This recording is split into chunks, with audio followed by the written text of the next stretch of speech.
What is going on, Jet fans? Matt O'Leary back with another video. Today we'll be talking about some New York Jets coaching news. As it became official, Taylor Embree is out. Taylor Embree has been the New York Jets positional coach at running back since 2021. So when Robert Saleh was hired, Mike LaFleur officially first comes in. Taylor Embree has served as the running backs coach for the last few years, and he is officially not coming back. The wording was not that he was fired per se, so I can't come out here and say he was fired, but they're parting ways. He won't be back in 2024. There will be a new running back coach. This is one of the positional group coaches that I would change. It's not the only move that I would change. More on that in a little bit. We're gonna do a which coach is next at the end here, or which coach should be next. But I always kind of thought it was strange, the Taylor Embree hire, because of just his history. I mean, he was a quality control coach with the 49ers from 2017 to 2019. So that's how he got the connection with Saleh and LaFleur a few years ago. Then he moved to the college game and was a tight ends coach at Colorado in 2020. And he played wide receiver as a player. You know, earlier in his career, he was UDFA with the Los Angeles Chargers, or then San Diego Chargers, in 2012. He coached wide receiver, coached tight end, was just a overall quality control coach. And then it's like, okay, your first gig as a positional coach in the NFL, running backs. Good luck to you. And like, I just didn't necessarily care for the development outside of Breece Hall, but Breece Hall is a very special player. Like, that's not someone who necessarily needed to be developed. That was someone who was taken at the top half of the second round, someone who many consider to be a first round pick, or someone who was going to be a first round pick, first running back off the board. And he's been great right away. But I mean, Michael Carter never developed under him, and he got into that screaming match on the sideline with Michael Carter. Well, I guess, hang on. It was more Carter getting in a screaming match with Embree than Embree getting into a screaming match with Michael Carter. But there was a blow up on the sideline earlier this year. They end up moving on from Carter. But I mean, that was someone who was a fourth round pick, showed some promise as a rookie, and then kind of got worse year over year. And I know circumstances change, right? Offensive line changes and all that stuff, but wasn't much development there. And then, to me, the most frustrating one from this year was Izzy Abanikanda. Not that when we saw Izzy, he was necessarily bad, but what was the reason? If you go back and remember, during the season, the Jets season, they could not get Izzy Abanikanda on the field. And the biggest reason for that, there were two.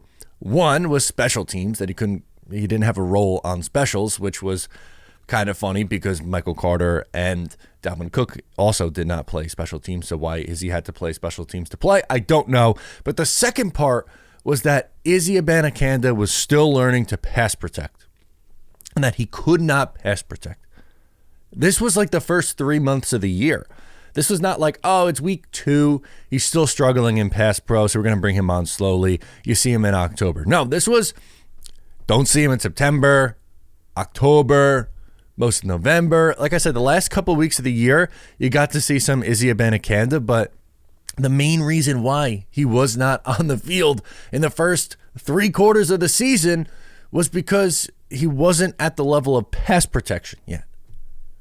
Which, I get it. No one's going to turn into like Bilal Powell, a stud pass protector, instantly as a rookie. But it was just the reasoning and the logic behind that one was just very, very strange. And someone that I think you should look for, who should be the next coach, Deuce Staley, the Jets showed interest in, but apparently it looks like he's going to be going to Cleveland. But yesterday they interviewed a veteran offensive coach in Tony Deuce. We talked about him in the video yesterday, so if you missed that, you can go back and watch my full breakdown on him. But just an overview, he was the Tennessee Titans running back coach from 2018 to 2022. And then this past year, spent the past season as a tight ends coach. Had a lot of success with Derrick Henry. And for someone like Derrick Henry to talk so highly of him and say like, hey, this guy should be a head coach is interesting. So the last thing that I wanted to get into before we go today is who is next. So this is the first coaching change with Taylor Embree out. It should not be the only coaching change. The name that comes to mind is Keith Carter because, well, I mean, Do we have to get into this one? The offensive line was really, really bad. The offensive line was very, very injured this year.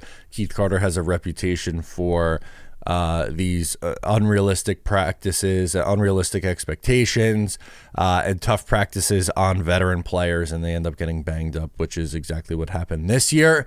And then you had players, both Mekhi Becton and Breece Hall, kind of have comments on social media regarding Keith Carter, and there's better options out there. There are significantly better options out there. Mike Munchak is someone who's one of the better offensive line coaches in the NFL. He has head coaching experience. Not that he was great as a head coach, but this is just a veteran guy who's always been one of the better offensive line coaches in the NFL, who is available and wants to get back into coaching. He had a year or two off. It's been a little bit since, I believe he was last with Denver. Obviously had a lot of success with Tennessee a long time ago, and then the Pittsburgh Steelers had some great offensive lines under him. But I mean, to me, this seems like an obvious hire. I would, in 100 times out of 100, swap Keith Carter for Mike Munchak. And then the last one is Rob Calabrese, the quarterback coach. This one is just such a bizarre hire from the get-go, right? Like, in 2021 was when he was brought on to be the Jets quarterback coach. He's been the quarterback coach for the last 3 seasons.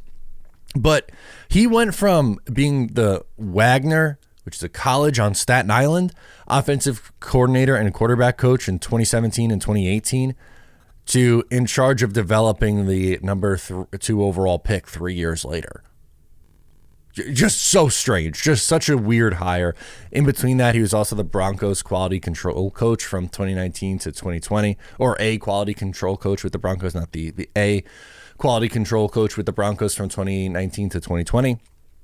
And yeah, I mean, that's another one that I'm sure you could find better examples out there of quarterback coaches. Like, this is Rob Calabrese. I don't want to crush the guy. He's a Long Island guy like me. I get it, man. I'm glad that you got your break in the NFL, but I don't know if he's done a good enough job. I really don't. There are other options, like, I don't know, not that I love Luke Getsy, but that's someone that Aaron Rodgers has worked with. The Eagles just moved on from Brian Johnson this morning. Is that someone who, you could look to add to this staff who has experience? I don't know. To me, there are just better options out there. So I don't think that this is going to be the only change. At least I certainly hope it's not the only change to the offensive staff. Keith Carter and Rob Calabrese, so offensive line and quarterback coach, are 2 positions that I would also like to see turned over. But other than that, let me know your thoughts on the move down below in the comments. Who would you like to see the Jets change out next? Let me know. I'm Matt O'Leary. Please like the video before you go. Subscribe if you're new. I'm Matt O'Leary, and I will catch you next time.